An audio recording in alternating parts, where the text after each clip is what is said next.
Thank you very much. Thank you very much. What a place. I've been here before. When we spoke with you before, who knew it was going to turn out this well, though, really? I told you we were going to do a lot of things. Nobody thought it was going to turn out like this. This has been crazy.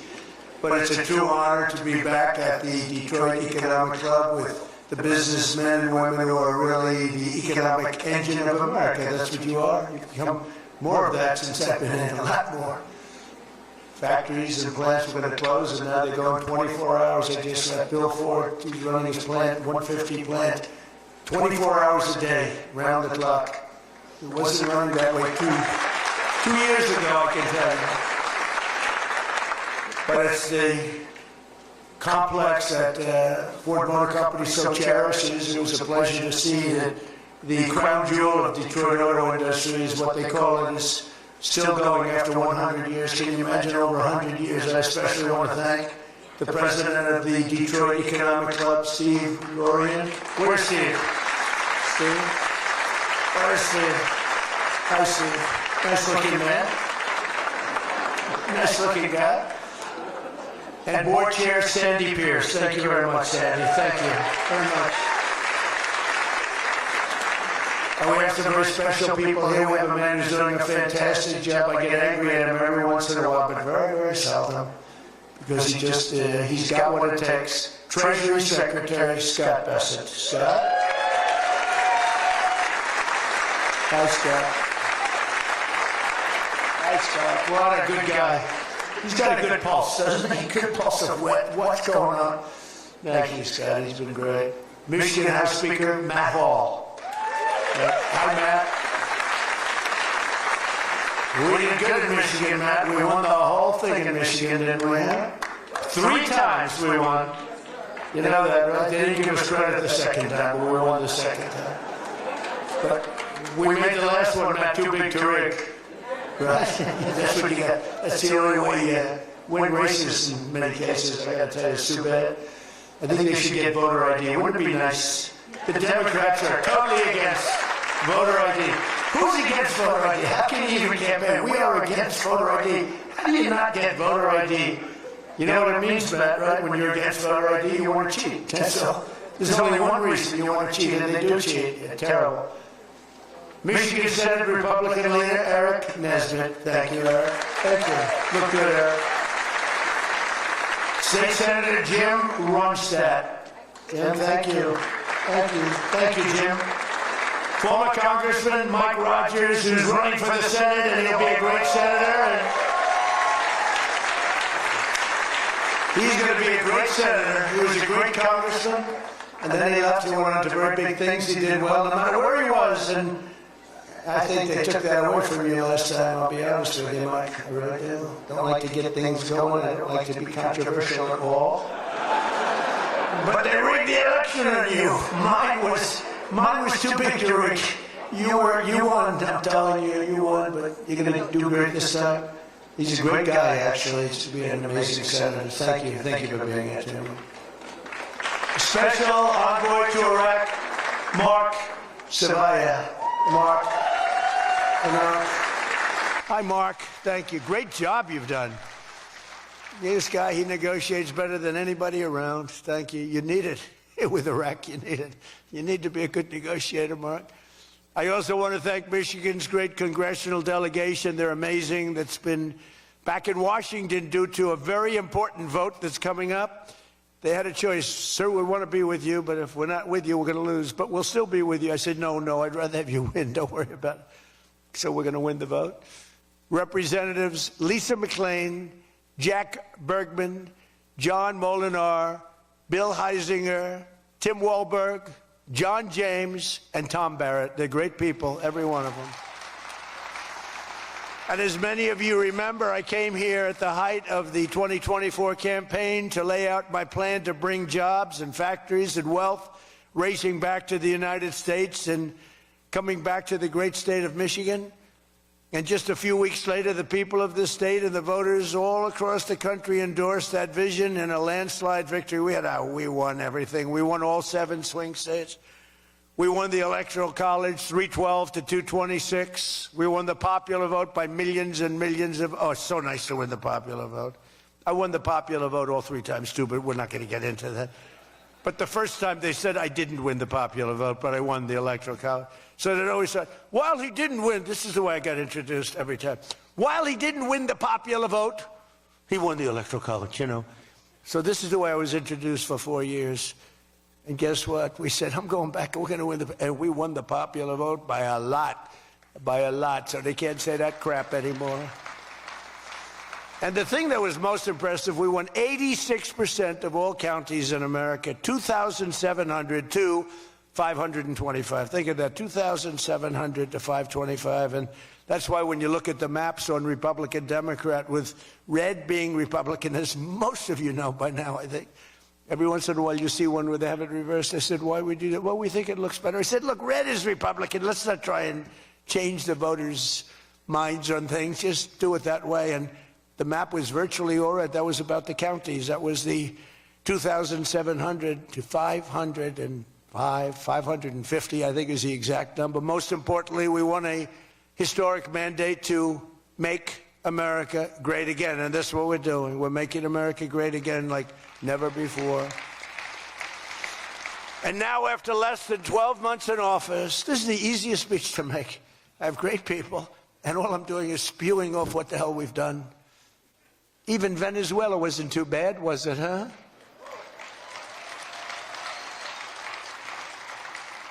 But you have people, Democrats, they say, I don't know if we should have done Venezuela, I don't know. Anybody that says that hates our country, okay? That was as flawless an attack as there has ever been. And they asked us to help them. They have 50 million barrels of oil. They said, take it. It's $5 billion. And we did. We're working with the Venezuelan people and representatives, and it's amazing. But that was an amazing situation. But we did al-Baghdadi, flawless. We did Soleimani, flawless. We did the Iran nuclear attack where we wiped out their nuclear capacity, which would have been very bad. You wouldn't have peace in the Middle East, flawless. We did them all flawless. I want to keep it going that way, too. I like flawless. Think about Jimmy Carter, the great Jimmy Carter, with the helicopters crashing, the hostages all over the place. Remember that one? Think about Sleepy Joe Biden with Afghanistan. What a disaster. The most embarrassing day in the history of our country, in my opinion. Real dope. Now, after less than 12 months in office, I'm back in Michigan to report to you on the strongest and fastest economic turnaround in our country's history. It's really been historic. There's never been, we're not 12 months, we're through 11 months. We've got $18 trillion being invested in our country. The most of any country ever was 3. We're at 18. There's never been anything like this. You are so lucky I allow you into this room to even be with me. I'm kidding. I'm kidding. The fake news will say Donald Trump thinks he's hot stuff. Right now I'm feeling pretty good, though, I will say. Oh, you're so lucky to be here. Under our administration, growth is exploding, productivity is soaring, investment is booming, incomes are rising, inflation is defeated, America is respected again like never before, and other than that, we're not doing that well. Now, think of all those things I just said. Every single, inflation down, growth at an all-time high, stock market every day, 48 days in a row, 48 days during the course of 11 months, we hit a new high on the stock market, all of them. 1 year ago, we were a dead country. Now we are the hottest country anywhere in the world. That was said to me by many leaders. By almost every metric, we have quickly gone from the worst numbers on record to the best and strongest numbers, the most dynamic numbers, and an economy that is far ahead of even my optimistic. I had a very optimistic schedule, I thought. I didn't think it was, but people said it was very optimistic. Turns out to be very pessimistic by compared to what we've done. But we'll go down as the greatest in history, greatest first year in history nobody's ever had, just based on the numbers, based only on the numbers, not based on me, based only on the numbers, because, you know, you get these guys like the governor of California likes to say how well he's doing. California's doing horrendously, but he says how well. We base it on numbers. There's never been numbers like this. through 4 long years before I took office, crooked Joe Biden and his allies in Congress inflicted the economic nightmare known as stagflation. How many times have you heard the word? We hit it with Joe. We hit everything. What a disaster. Meaning low growth and high inflation. How does that work? Not good. So you have lousy growth and high inflation. In fact, it's the lowest growth ever and the worst inflation in the history of our country. That is really tantamount to not having a good 4 years, right? In other words, Sleepy Joe and the people that ran the auto pen were a complete and total disaster for our nation. They were a disaster for our nation. Had they won the election less than 1 year ago, we would have been, as I've often said, Venezuela on steroids. Now I'm Venezuela's biggest fan. We're working with them, but they came down from a very high number to a disaster, a disaster. And we would have been Venezuela on steroids, and we're bringing Venezuela back, and we're going to be great for Venezuela, great for our country. We're taking in, as I said, millions and millions of barrels of oil, and now they're coming in initially on a daily basis, 50 million, and values of over $5 billion. That's in 1 day. Just think of it, the biggest ships in the world can take 1 million barrels. The biggest ships in the world take 1 million. We have 50 million barrels. We need 50 of the biggest ships in the world just to get it out. We're bringing it in to be refined. It's an incredible feeling. It's great. Winning is a good thing. We're going to work with Venezuela. We'll make that country very strong again. We'll get oil prices down even further. We have it down at about a 6-year low, 7-year low, but we're going to get it down further. Joe Biden gave us a colossal stagflation catastrophe, but my administration's rapidly and very decisively ended that. We have quickly achieved the exact opposite of stagflation, almost no inflation and super high growth. So we have the highest growth we've ever had. Think of that. The highest growth we've ever had, and we've only been there 11 months. Think of what we can do for the rest of it. But do we have wood around here? I want to knock on a little wood. They have one little, everything's plastic nowadays. It's very tough. Now we have the greatest growth, and we have, inflation way, way down. But we inherited terrible growth, and we inherited the worst inflation in the history of our country. The fake news would say 49 years. So when I say the history, they give me a lot of time, but I believe it's the history. But let's say 49 years. Would you say 49 years is okay, right? It's pretty bad. What do you think, Mr. Senator, Mr. Future Senator? I'd say 49. What sounds worse, 49 years or history? I think 49 years almost sounds worse. Maybe I'll just use it and I won't argue with these people. As of this morning, core inflation for the past 3 months has been just 1.6%. The numbers were just announced just before I came on stage. And GDP is smashing expectations with the fastest growth for this country in many years. The fourth quarter is projected at 5.4%, and that's despite the Democrat shutdown where we lost at least 1.5 points. The Democrat shutdown, we would have had close to 7. Think of that, close to 7. They were projecting to, the fakers were projecting to. And if we keep deregulating and adding more capacity, like I saw today at Ford, and if we don't raise interest rates every time good news is mentioned. In the old days, I'm probably old. I used to be up at these lecterns and I'd say, I'm younger than pretty much everybody in the room. Now I say I'm older than pretty much everybody in the room. I like it the other way better, actually. But you're too young. But in the old days, when you had good numbers, interest rates would go down. When you had good numbers, the market would go through the roof. That's the way we're going to make it again. That's the old-fashioned way. That's the right way. Today, if you announce great numbers, they raise interest rates to try and kill it. So you can never really have the kind of rally you should have. What happens and what we want, we're going to have a lot of great months, a lot of great quarters. I want the market to go up. You announce unbelievable numbers and the market goes down because they know you're going to do everything possible. In the Fed, we have a real stiff in the Fed, but that's for another day. But they raise rates. So everyone says, oh, they announced great numbers. It's great, great, great. And the market goes down because they immediately raise rates. No. When the market goes up, they should lower rates. You want to see 20% and 25%? You want to see what we can do? We've got to go back to an old standard. When there's good news, the market should go up, not go down. Does that make sense to everybody? And that's the way it used to be for most of the time. That's the way you make a country great. But our growth potential is unlimited and could be much higher if we went back to sanity. We're not doing it anymore. We're talking about the head of the Fed, and I want somebody that when the market is doing great, interest rates can go down because our country becomes stronger. See, you view it differently. Our country becomes stronger, and therefore interest rates should go down, not up. They kill every rally. If it's, no matter who, if it's beyond me as president, it's no matter who's president. You have a good quarter, and they want to kill it because they're so petrified of inflation. And growth and inflation don't necessarily go hand in hand. You can have growth and very low inflation. In fact, oftentimes growth is good for low inflation. So we're going to work on that, Scott, right? I think we're going to work on that very hard. I mean it so strongly. It's sickening. We announce good numbers and we see the stock market drops 300 points. I say, what the hell is going on? Do you agree with me? It should be just the opposite. All right, Scott agrees, so I'm very happy about this. That means if he didn't agree, I wouldn't do it. But we're already growing double, triple, and even quadruple the speed of almost every other major economy on Earth. We're the #1 economy on Earth, too.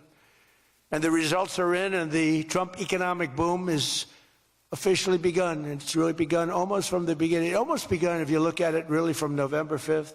You know, on another metric, just before the election, it was almost impossible to get people to join the military. We had the worst enlistment in the history of our country, the worst. You couldn't get people for the Army, the Navy, the Air Force, the Marines, Space Force, the Coast Guard. You couldn't get people.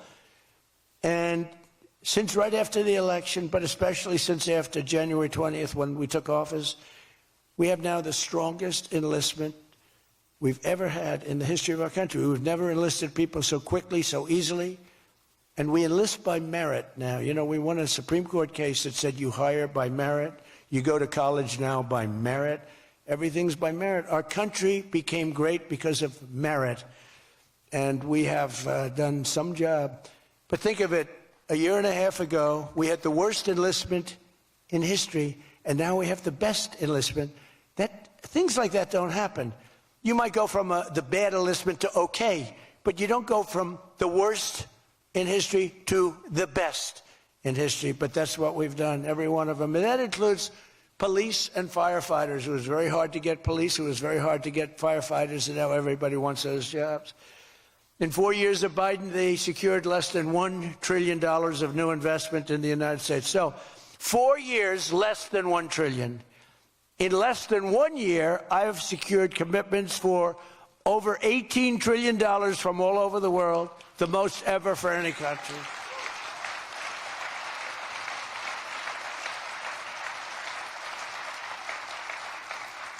Think of that, though.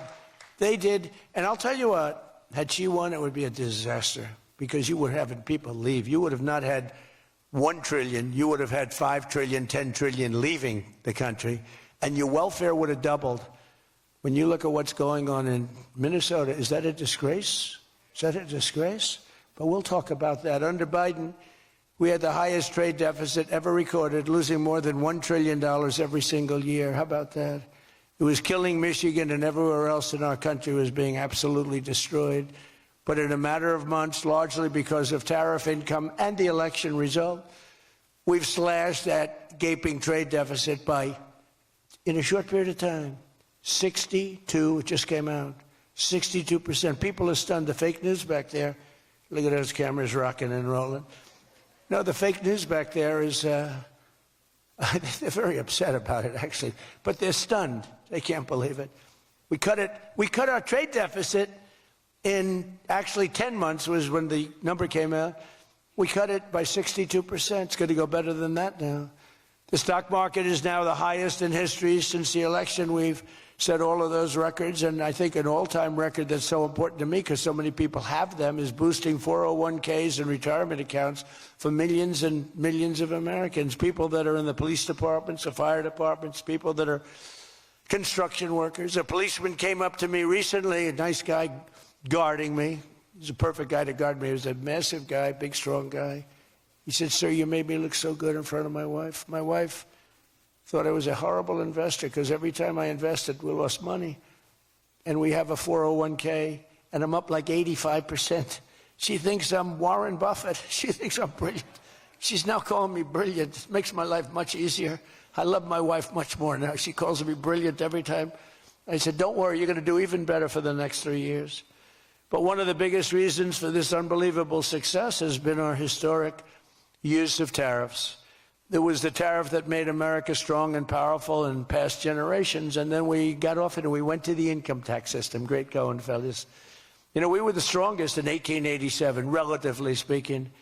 That was around the McKinley time, and Teddy Roosevelt and some others, but we were really strong. It was all tariffs. And I know what happened. Some of these countries got together and they say, hey, convince the United States that it's no good, the tariff system is unfair to us. And so some genius, I know who, I don't want to get into it, but some genius said, oh, let's go to an income tax system.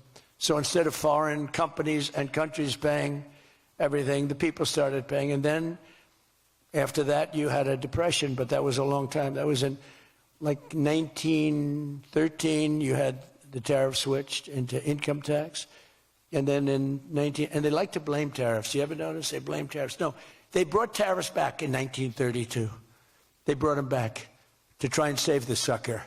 But it was in 1929, because a lot of people, you know, the anti-tariff people. Now, an anti-tariff person is a pro-Chinese person, like Coke. This guy's fought me in every election I've ever been in, and I've kicked his ass.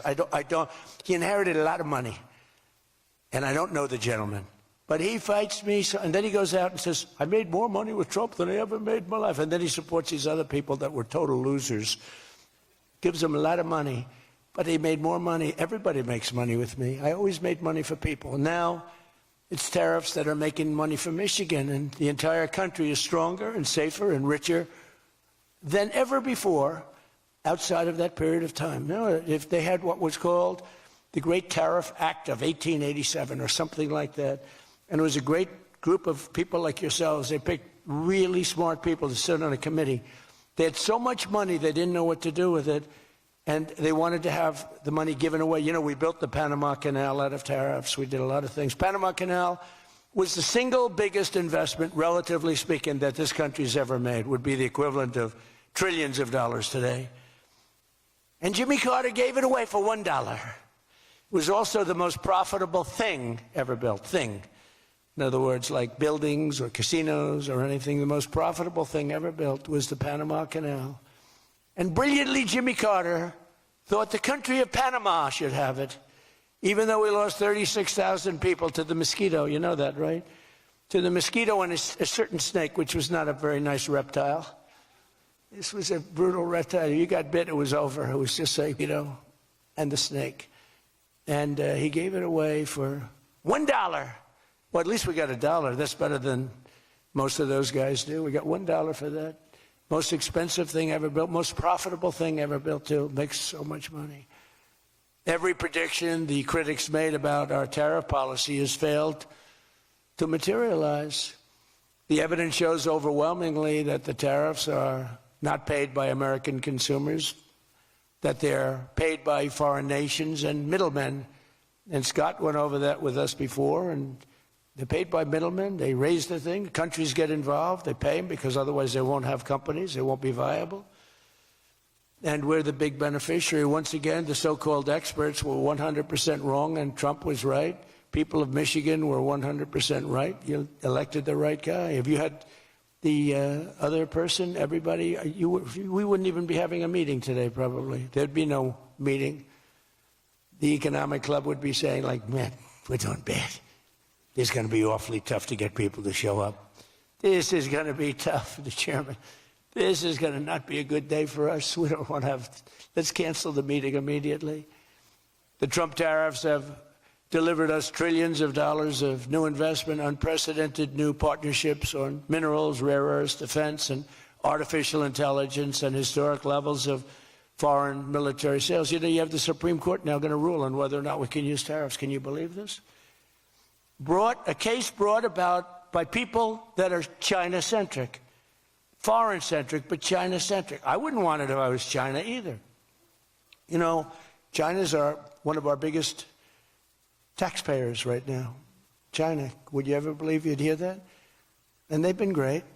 My relationship with President Xi has been great. But we have a group that's foreign-centric, China-centric, suing, and we'll figure something out if we don't win. But we should win. I mean, we should win. So great for national security. I ended 8 wars. Think of that, 8 wars. And without trade and tariffs, you wouldn't have been able to end any of them. But they brought hundreds of billions of dollars pouring into the United States Treasury, helped curb inflation, and helped cut the federal budget deficit by a staggering 27%. And that's only for a short period of time. The number's much bigger than that when you add in the full year. And I've told people I got into a lot of trouble because of the fake news back there. I told people, I said, tariff is my favorite word. I said, my favorite word of every word is tariff. I've loved it for 40 years. I came here many years ago. Remember, they said I didn't come here. Then they found out I did. I got an award in Detroit, in Michigan, many years ago, and still have it. They said it never happened. It did happen. Turned out I didn't notice any apology. But all I did was talk about you're losing your car industry. This was long before I ran for politics. They said you're losing. I said, why are you allowing these foreign nations to take your car? You know, you lost 57% of your car industry. The good news is you're getting it back. But I said, why aren't you using tariffs? I've been very consistent, I will tell you that, for years and years. Even as a private businessman, for years I used to, because I get, for whatever reason, a lot of publicity always. I don't know if that's good or bad, but it happens.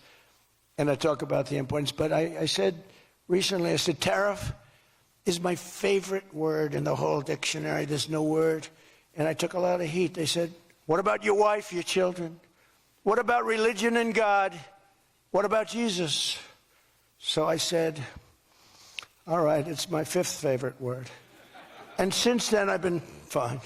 They hit me hard, these people, the fake news. They were killing me over tariff. He likes tariff more than his wife, more than religion. He likes tariff more than anything. What a disgrace. So I now call it number 5, and I'm in good shape. That was a rough day. It's my favorite word, and I got killed. Every word, you know, when you go up here, you take a big chance, especially me, because I go off teleprompter about 80% of the time. But isn't it nice to have a president that can go off teleprompter? When you think? Remember the speeches Joe would make? First of all, they'd last a matter of seconds, you know. Thank you very much. You ever notice Joe would always cough before a speech? State of the Union, he gets,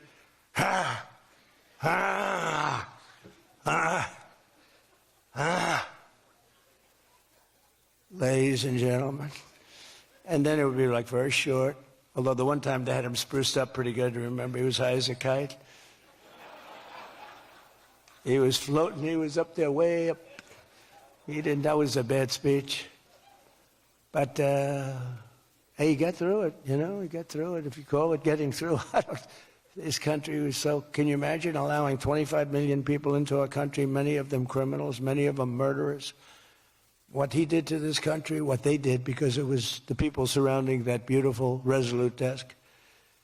But just as I promised you that I've imposed a 25% tariff on all foreign automobiles, I'm standing up for the American auto worker like no president has ever stood up before. You know, those tariffs are keeping the foreign auto workers. Now, if they want to come in and build a plant and hire you and hire your friends and your neighbors, that's great. I love that. Let China come in, let Japan come in. They are.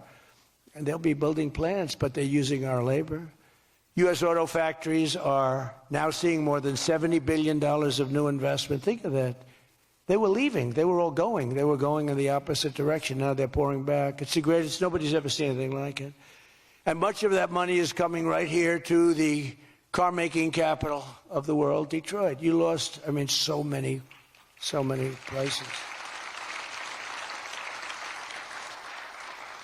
Since I took office, Ford has announced it will invest $5 billion across its Michigan and Kentucky plants, creating 4,000 new jobs. GM is moving production of the Chevy Blazer and Equinox from Mexico right back here to America. Right? Is my favorite auto worker here by any chance? You know who I'm talking? What happens? Where's Brian? Brian, oh, I see. He made some cash. He's after Florida. Oh, he's been very disloyal to Detroit. We're going to have to. He is such a great guy, right? Man, that guy fought for me when it wasn't the popular thing to do. He fought for me from day one. Well, you tell him I said hello to him, all right? That guy, he got it. 4 years ago, he got it, right at the beginning. He understood it better than anybody, better than the great economists. They had no clue. Then Stellantis is investing $13 billion to expand its U.S.-based manufacturing plant by more than 50%. Stellantis doing a good job. Never before has an administration achieved such sweeping and dramatic turnarounds as has taken place just in this very short period of time. I mean, you're talking about 11 months. 11 months and you have a different business. 11 months and you're booming. I just spoke to an AI guy, and that's booming too. You know, we're leading China in AI by a lot. I'm letting them build their own electric plants because people are saying, you know, the amount of electricity they need twice as much as electricity currently in the United States for every other business, home, factory. They need double. So I said, we can't do that. And then I had the idea. When they build these $50 billion plants, I'm going to let them build, and they're already building big electric plants to take care of their plant. And any excess electricity, they'll sell it back to our country. It's an unbelievable, and therefore, we're going to build, I think if they really added, you know, you hear how much, and I have great respect for China, but you hear they're building a lot of electricity, but we are too. But we're having it built privately. They're going to own their own electric. They're becoming their own electricity producer. And when they heard this idea, they thought it was great, but they didn't take it seriously because they said it's too good to be true. But then they realized that I was serious. So we're getting them 2- and 3-week approvals. They don't have to wait for 20 years before they get rejected. You know, in the old days, they had to wait for 20 years, and then they get rejected at the end of 20 years. Guys would give up their whole career trying to get one approval, and then they get rejected. In every aspect of our agenda, we're putting America first, and nothing will stand in our way. Nothing's going to stand in our way, nothing. So one of our top priorities in this mission is promoting greater affordability. Now, that's a word used by the Democrats. They're the ones that cause the problem. The one thing, they stick together. They don't have some of the people that we have. I don't know, it's a genetic thing. It's something in the blood. We got some real losers, mostly great. But I wouldn't use the name Romney because I'm in his sort of territory. So I would never use that name. But all right, I'll use it. They don't have a Mitt Romney that votes against everything. They don't have a Rand Paul that votes against everything. I got him elected twice. He was a stone-cold loser. I went to Kentucky where I won by a lot. I did a rally for him. Then I did another rally. He won. Then I went the second time. He won. Then he votes against all the time. It's just crazy. I don't get it. Then you have Lisa Murkowski and you have Susan Collins. Disasters. And you had a gentleman from Indiana that I don't believe it, Todd Young, he voted against.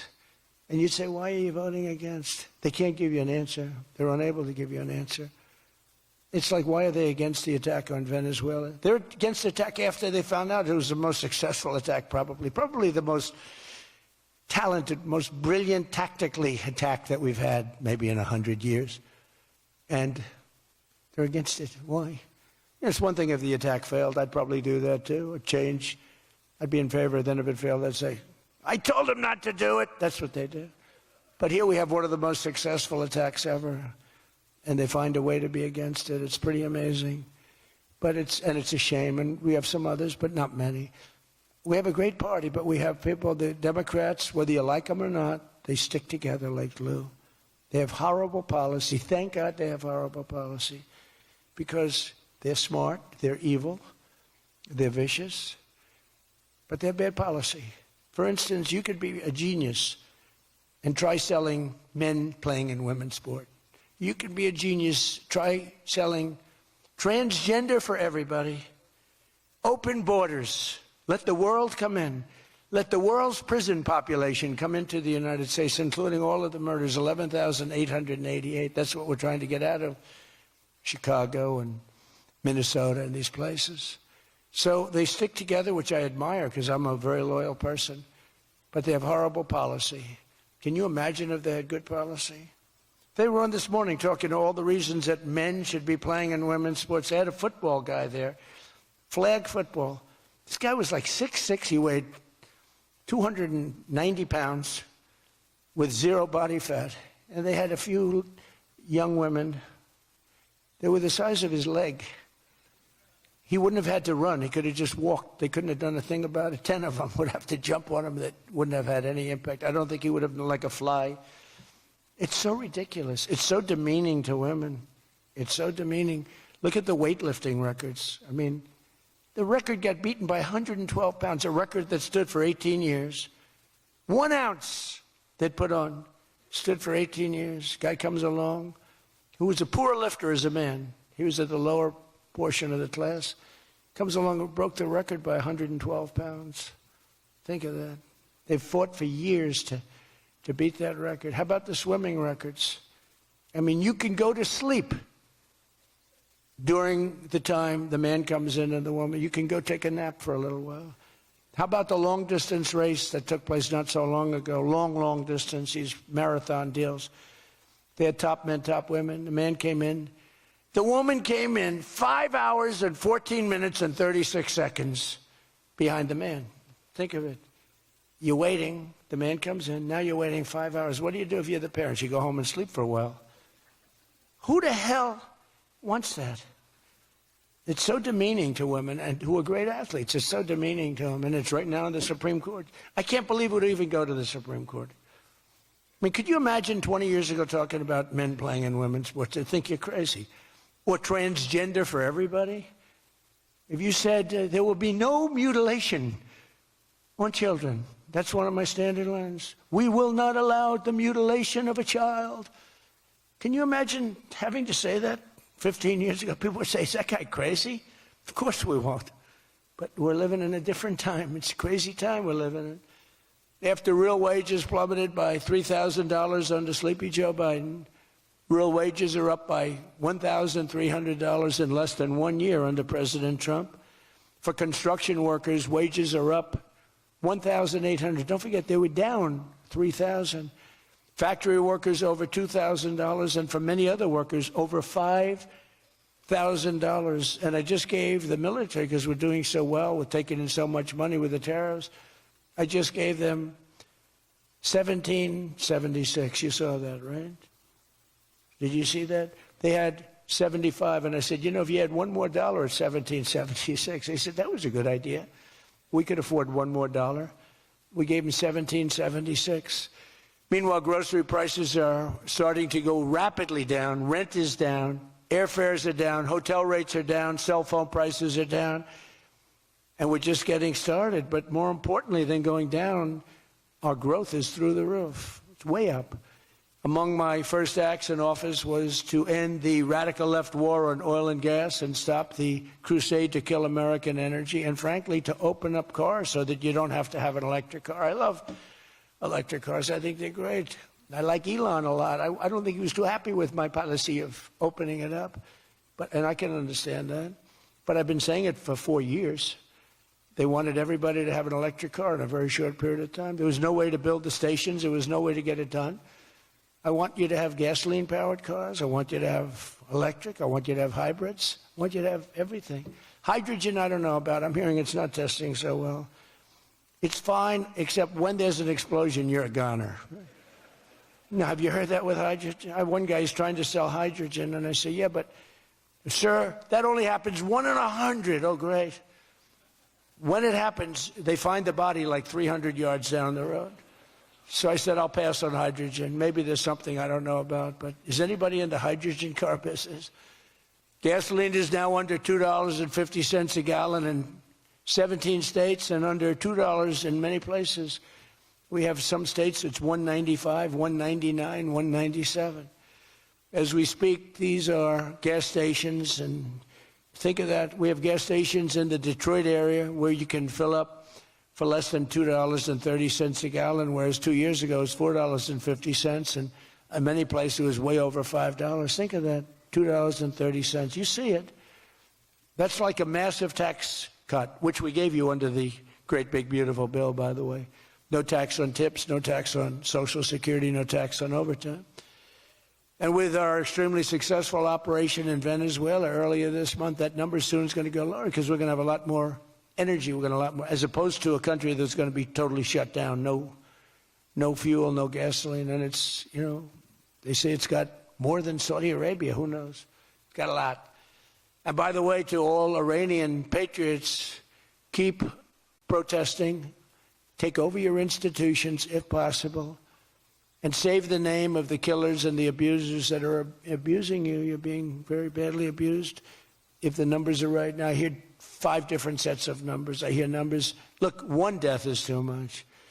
But I hear much lower numbers, and then I hear much higher numbers. But I say save their names because they'll pay a very big price.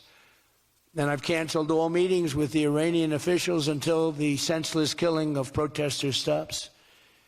And all I say to them is help is on its way. You saw that I put tariffs on anybody doing business with Iran. Just went into effect today.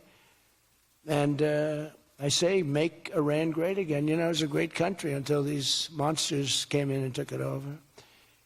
And it's all very fragile. It would have happened to us, I'm telling you. If I didn't win this election, it would have happened to us. In the coming weeks, I will be laying out even more plans to help bring back affordability. And again, remember, that's a fake word by Democrats. Prices were too high. They caused the high price. They never want to talk about affordability. They always go, this is an election about affordability. I say, they caused it. But they're good at that stuff. They're good at that stuff. They're fake, and they're good at that stuff. It's an election about high prices that was caused by the Democrats and that I brought down a lot. And remember, when you see energy coming down like I brought it down, and gasoline coming down, that brings everything else down. It's so much bigger than any other factor. When gasoline gets to be $1.99 a gallon, everything comes down. The donuts come down, the truck that delivers the donuts, the stove that makes the donuts, the whole thing, it all comes down. And it's coming down much faster than anybody can even believe. And remember, though, I always say, because, you know, normally when that goes down, the world comes down. That's the bad way of bringing it down. Our growth is through the roof. So I always want to say that whenever I say prices are coming down, but our growth is going way up. 2 beautiful events, the exact opposite of the Biden administration. As part of those efforts at Davos next week, I'm going to provide much more detail about our housing policies so that every American who wants to own a home will be able to afford one. We have some great things happening with housing, as you know. You saw the $200 billion buy-in on bonds and mortgages.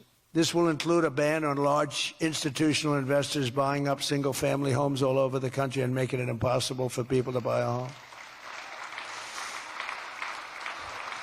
And I've also announced that the U.S. government is purchasing $200 billion of mortgage bonds to bring down mortgage rates, and it's had a huge impact. It's already started. And just last week, the average 30-year mortgage dropped below 6% for the first time in many years. It's coming down very rapidly, and that's not with the help of the Fed. If I had the help of the Fed, it would be easier. But that jerk will be gone soon. In addition, I proudly called for the credit card companies to cap interest rates at 10% for 1 year because they're getting 28 and 30% and 32%. And it's unfair. The rates are way too high. To provide further relief to hardworking Americans, we'll also be confronting one of the biggest factors in driving up prices, the monstrosity known as the Unaffordable Care Act. You know what that is, right? It's Obamacare. It's a great name, Unaffordable Care Act. Nope. Did anybody ever think of that one before? It's true. It's the Unaffordable Care Act. Obamacare was a gift to make health insurance companies rich at the expense of the American people. In particular, the so-called enhanced premium tax credits were a corrupt payoff to the insurers, whose stock prices went up more than 1,000% after Obamacare was signed. I want the same money I want it to go directly, very simple. I want the money, those big amounts of money paid for by the government, to go directly to the people so they can buy the health care that's right for them. They can negotiate their own deal, health care savings account, but they'll buy their own health care. And everybody loves it. That's why later this week, I'll announce our healthcare affordability framework that will reduce premiums for millions of lower drug prices, delivering price transparency and demand honesty and accountability from insurance companies all over the country, all over the world, actually. Healthcare costs will come down very fast with my most favored nation executive order. We're doing most favored nation drug prices. When we would have drug prices stay the same, everybody thought it was great. They're going to be coming down thousands of percents. We're standing up to special interests and slashing prescription drug prices by 300, 400, 500, and even 600% and more. I mean, think of that. On that alone, we should win the midterms in a landslide. I'm doing favored nations. The country that pays the lowest price in the world is the price that we're going to pay. And we got that because of tariffs, because I said to the countries they wouldn't approve it. The drug companies were tough, but they were fine. But they said the countries will never do it because you have a pill that sells for $10, you have to sell it for 20 or 30, so you'd have to double or triple the price of their health care there for prescription drugs. Ours would come down from $130 to $20. Theirs would go from 10 to 20, the world being a bigger place. And it was unbelievable, but the countries wouldn't do it. So I called the countries. I said, if you don't do it, then I'm going to put a tariff on you. And the tariff's going to be 20 times more than the cost that you're having to pay for fair health care. And every one of them said, sir, we agree with you 100%. We would be honored to do it. It was really rather amazing. We could never do it. So think of that. You have most favored drug prices. Your drug prices are going to go down like from $100 to $10. Nobody can believe it. And we can't get the fake news to write about it. It's the biggest thing to happen in medicine. It's the biggest thing to happen in healthcare. And I cannot get the New York Times, I cannot get anybody to write about it. When we got it done and we announced it, it was on a page way in the back of the New York Times. Same with others. They don't want to talk about it. You know why? Because it's so good. It's the biggest thing to happen. Over the past 12 months, almost every promise I made to you right here in 2024 has been kept. I've kept all my promises and much more. I mean, I've given you much more than I gave you promises, and I produced much more than I said I was going to produce. I gave you the largest tax cuts in American history, cutting taxes across the board in the great, big, beautiful bill. And as I told you, I mean, who would have gotten you no tax on tips, as I said before. No tax, I said over and over again, no tax on overtime, no tax on Social Security for our seniors. Any senior should be voting for us because the Democrats won't do this. It doesn't work for them. And we also made interest on car loans fully tax deductible so that when you go out and buy a car, if you have a mortgage or you get a loan on a car, you're allowed to deduct interest for the first time ever. That's never happened before. But only for cars that are stamped with the beautiful words, made in the USA. In other words, we're only letting that take place if the car is made like in Detroit or in the USA. Our tax cuts also provided 100% bonus depreciation on all new equipment and capital investments, meaning that for any manufacturer looking to bring production back to America, you can write it all off, everything. Not in 38 years, not in 44 years, in 1 year. You write the whole thing off in 1 year. That's the biggest thing there. I think that's the biggest thing. That's the big job producer. And I've cut an unprecedented number of burdensome regulations. We're number one in the history of our country in cutting regulations. I promised to cut 10 old regulations for every one new regulation. So if we put on a regulation, the only way I'll allow it to happen is if the secretary, like Scott Bessent, cuts 10 old regulations. But instead, last year we actually cut 129 regulations for every one that we put in. Think of that. So nobody's ever cut regulations like I have. I terminated the insane electric vehicle mandate and ended the war on internal combustion engines. Once and for all, those engines were gone. And some people like them. And if they like them, great. And if they like electric, if they like any form of propulsion, any way you want to propel your car is okay, except for a couple of them, as I discussed. I permanently stopped Joe Biden's ridiculous CAFE standards. You know what the CAFE standards are? They're standards that make it impossible for you to build a car affordably. They make it impossible for a car to really work right. The CAFE standards sound so nice. The CAFE standards, it's environmental standards that are impossible to meet. And we're canceling the EPA's absurd tailpipe emission standard, one of the worst ever. And I revoked the California emissions waiver to stop San Francisco communists from regulating automobiles all over our nation, all over our world. Boy, have I have done so much for the car industry. It's crazy. Nobody thought it was possible to do this. And that's why your industry, and not everybody's in the car industry. How many people are in the car industry in this room, in one way or another? That's a lot, relatively. It's not bad. Another urgent priority for bringing down the cost of living is to stop the colossal fraud that is bleeding American taxpayers absolutely dry. The fraud being committed by the Somali population in Minnesota. Have you heard of them? They're lovely people. Is monumental. And California, Illinois, New York, and others are just as bad. Our country has been losing over $500 billion to fraud every single year, but those days are over. We have the best group you've ever seen assembled going after fraud. In Minnesota, we're cracking down on the Somali scams, ending the brazen and shameless theft of taxpayer dollars. Well, it's going on in Maine, too, with Somalis. You know, and they don't take our ships anymore. You know why? We hit them with the same missile that we used to hit the drug dealers coming in with the boats. You know, we have drugs coming in by sea down 97%. You've seen that? 97%. And we're trying we're really trying hard to find out who the hell is the other 3%. But we have them down 97%. And we're going to start hitting them by land, too. The hard part is done. By sea, nobody's coming. It hasn't been great for the fishing industry, however. Those that have a fishing boat, they're having a hard time getting customers. But you can't have everything. Nobody wants to go on boats. Nobody wants to go like 25 miles an hour. When you see a boat with 5 engines on the back of it going 65 miles an hour, and it's loaded up with hundreds of bags that you see cellophane with white, typically it's not fishing. How about the couple of submarines we took down? We took out 2 submarines, and the Democrats say they were fishing. No, they were submarines. They were excellent. They build a very fast, it's a drug-carrying submarine. They have a lot of money. And we took them out, and the Democrats claimed that they were fishing. We shouldn't ruin people's beautiful fishing journey. It's unbelievable what we have to go through. It's really a shame, actually. We froze it all, children's payments to those states that we're talking about, and we will now require proof of attendance in order to receive federal funding for child care or any of that. How about all these child care places in Minnesota where there is no children? They go there, they get paid millions and millions of dollars.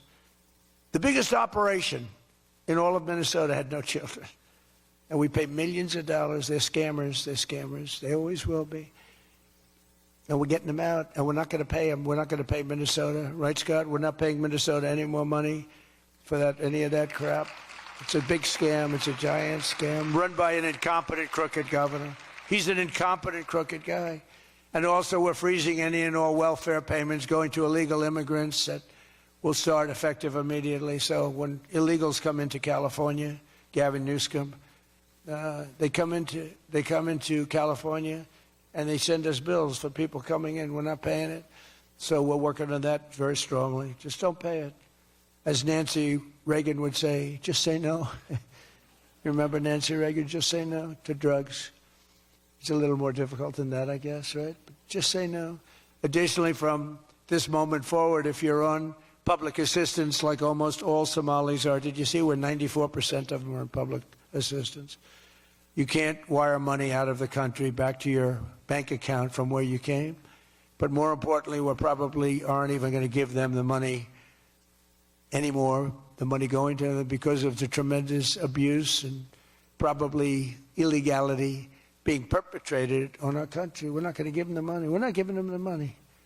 It's massive numbers of people are scamming our country. You know, they came from a place with nothing, and they come here and they drive around in Mercedes-Benz. You know, the Mercedes-Benz dealers do well in that area of Minnesota. Can you believe it? They have nothing. They get welfare payments and they have Mercedes-Benzes. It angers me so much, but we're going to straighten out our country. This was done under Biden and Obama, very much under Obama. It all started under Obama. And we just can't. We've got a great country. We're not going to screw it up. But this was one of the great scams ever. They have the same thing, Somali in Maine. Who would think? I never saw that happening. But in Maine, it's really crooked as hell, too. But it's not just Somali. It is them, but it's not just. There are many other places, many other people. The whole country, if we stop this fraud, this massive fraud, we're going to have a balanced budget. That's how much money you're talking. We'll have a balanced budget without all the growth I'm talking about. And then you add the growth, we got one hell of a country. We're giving 90-day notices to places like California, Scott. Right away, we're going to send out that notice. Who would bill the federal government as people poured into the state to send those people back because no country can afford to do it? No country can afford to take in millions of people, pay for their education, their health care, their hospitals. You just can't do it. And we all have a heart. You can't do it. But many of those people are murderers. They're people released from jails, prisons, mental institutions, insane asylums. They're people that are drug dealers. They're addicts. Additionally, starting February 1st, we're not making any payments to sanctuary cities or states having sanctuary cities because they do everything possible to protect criminals at the expense of American citizens, and it breeds fraud and crime and all of the other problems that come. So we're not making any payment to anybody that supports sanctuary cities.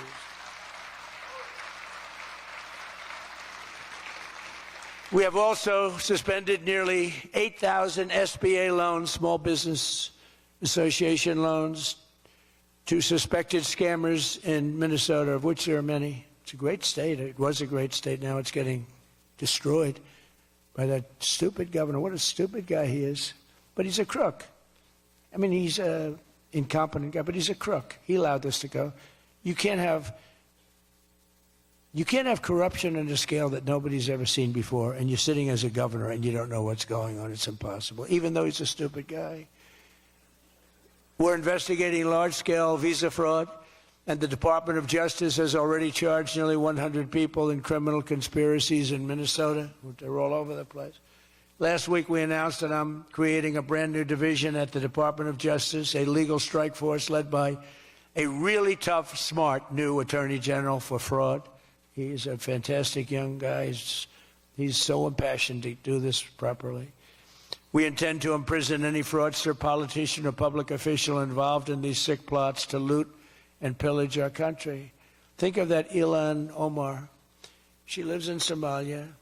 They don't have a government. They don't have a military. They don't have police. They don't have anything. All they have is murder and robbing ships, bringing in ships, pirates. That's stopped. Same missile, ping. That's the end of them.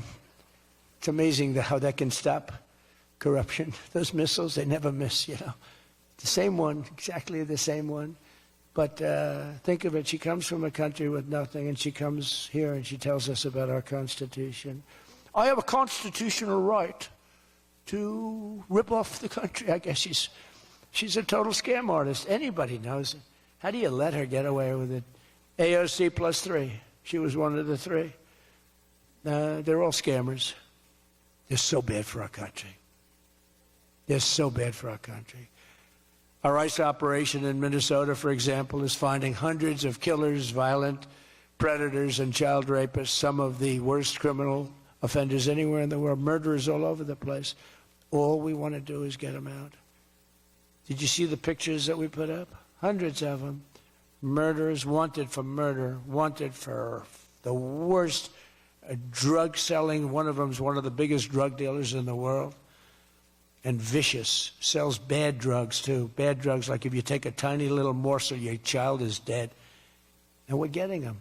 But it's hard to get them because they make it so impossible for you. And you wonder why. Why would they do that? You know, do they want to live with murderers? Do they want to live with these people that are emptied out from prisons? They have a lot of people. One of the reasons I was so angry with Venezuela, they emptied their prisons almost entirely into the United States of America. Tren de Aragua was the gang one of the worst, probably the most violent gang there is anywhere in the world, they say. We're getting them out. We've got a lot of them out already, but we're getting them out. We're also going to revoke the citizenship of any naturalized immigrant from Somalia or anywhere else who is convicted of defrauding our citizens. We're going to get them the hell out of here fast. And if you come to America to rob Americans, we're throwing you in jail and we're sending you back to the place from where you came. We're throwing you right in jail. And they know it, too. And one of the reasons they're doing these fake riots, I mean, they're just terrible. I mean, you see it's so fake. Shame, shame, shame. You see the woman. That's all practice. They go practice. They go to areas, they take hotel rooms, and they all practice together. It's a whole scam. We're finding out who's funding all this stuff, too. We pretty much know. But in conclusion, as we liberate our country from this cultural scourge and the plague of corruption and fraud, we'll rediscover the natural energy and native spirit that truly makes America great again, like we're doing with Detroit and Michigan. If we get rid of fraud and do our job properly on the trillions that are being extorted out of our country from corrupt and incompetent governors like Gavin Newsom, J.B. Pritzker, and Tim Walz, we will very soon have a balanced budget, and that's the kind of money that we're talking about. We're talking about massive amounts of money. Our country wasn't built by people who tried to lie and cheat and scam their way to success. It was built by legends like Henry Ford, Henry Dow, Thomas Edison, the Kellogg brothers, Alfred P. Sloan, the founder of General Motors, men who lifted up American workers and strengthened our nation beyond even belief. And we're doing the same exact thing right now. I think we're doing it even better. This is the fierce spirit of patriotic free enterprise that we're now unleashing once again. We are unleashing it like maybe never before. Together we have turned the page forever on the failed left-wing model that makes our America poor, desolate, and makes people feel sorry for us. That's what we had. We had a country where our leader was laughed at and our country was scorned. We had a country that was laughed at. They laughed at us. 2 years ago, they laughed at us. They thought we were fools. They thought we were stupid people. Now we're seeing that they're not the smart ones. We are. But we have a great America, and we're going to enrich it. And foreign nations, foreign migrants, criminal fraudsters, and corrupt politicians are not going to play a role anymore. They're going to be in jail. Under the Trump administration, we're reclaiming America's dignity, rebuilding America's wealth, and we're putting the productive, hardworking American citizen at the center of every single thing that we do. They were the ones that built America, and they will build it up again, and that's what they're doing at levels nobody thought was possible. So today, after less than 1 year, our border is secure. Remember, they talked about the border, how bad? In 3 weeks, I didn't go to Congress. I said, secure our border. And they did. Remember Biden, he said, I have to get approval from Congress. Had nothing to do with Congress, had to do with respect. Our spirit is restored. Inflation is stopped. Wages are up. Prices are down. Our economy is booming like I think you'll see soon, like never before. Our military is strong and unprecedented. I rebuilt our military in my first term. Our workers are thriving and our auto industry is returning to the country where we all began and where it all began, and frankly, a country that we love. The United States is winning again, and we're rapidly making America and the great state of Michigan greater and more prosperous than ever before. I want to again thank the Detroit Economic Club. You do a fantastic job, so respected. God bless you, and God bless America. Thank you very much, everybody. Thank you.